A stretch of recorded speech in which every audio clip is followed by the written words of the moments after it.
RBI grade B exam में अब ज़्यादा दिन नहीं बचे हैं, मुश्किल से 15-20 दिन बचे हैं और ये टाइम है कि हम ज़्यादा से ज़्यादा मॉक्स दें और देखें कि हम क्या गलतियां कर रहे हैं और उनमें सुधार लाएं। तो what is the best way to plan your mocks now? सबसे पहले कितने मॉक्स दें, देखिए वो डिपेंड करेगा कितने दिन है।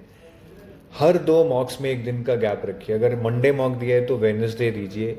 आई want you to spend time on the analysis of mocks rather than targeting too many मॉक्स।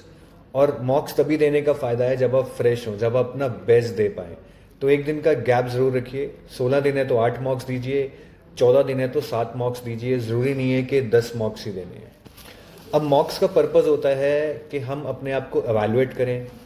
Evaluate तो हम कर ही लेंगे कि हमारा स्कोर ज़्यादा आया या कम आया, बट अगर कम आ रहा है या ज़्यादा भी आ रहा है, एनालिसिस करना बहुत ज़रूरी है कि हम इसको और कैसे इम्प्रूव कर सकते हैं। तो सबसे पहले focus in your मॉक्स should be on accuracy. ज़्यादा अटेम्प्ट करने से कुछ नहीं होगा, अटेम्प्ट कम ही रहेगा एग्जाम में, पेपर मुश्किल आता है। एक्यूरेसी ही आपको पार कराएगी। तो देखिए कि आप एक्यूरेसी पे कहाँ ब्लंडर्स कर रहे हैं।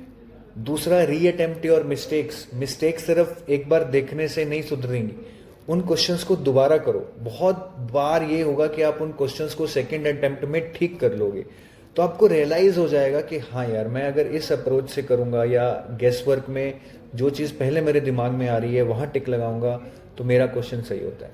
तो reattempt your mistakes without looking at the answer and identify the patterns of mistakes you are doing. कई बार क्या होता है, हम क्वेश्चंस में ये नहीं पढ़ते हैं कि नॉट लिखा हुआ है कि which of the following is not the characteristic. हम नॉट नहीं पढ़ते हैं और आंसर मार्क कराते हैं। कई बार हम ऑप्शंस नहीं देखते हैं अच्छे से। फर्स्ट ऑप्शन ही हमें आंसर लगा, हमने टिक कर दिया, जबकि third option was the more appropriate answer अगर हमने देखा होता।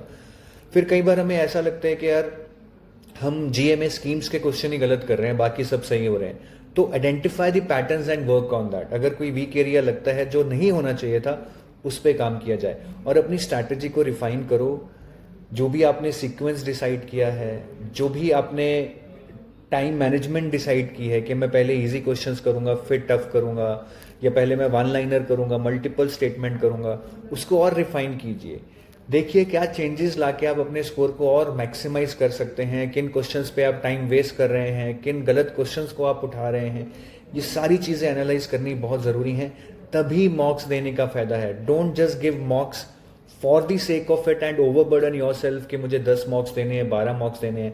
5 मॉक्स दे लो, but work on it, work on your mistakes, improve upon them and that will help you to maximize your score। अब और ज़्यादा पढ़ने की ज़रूरत नहीं है, जो आता है उसी से अपना स्कोर कैसे मैक्सिमाइज करना है ये आपको सीखना है।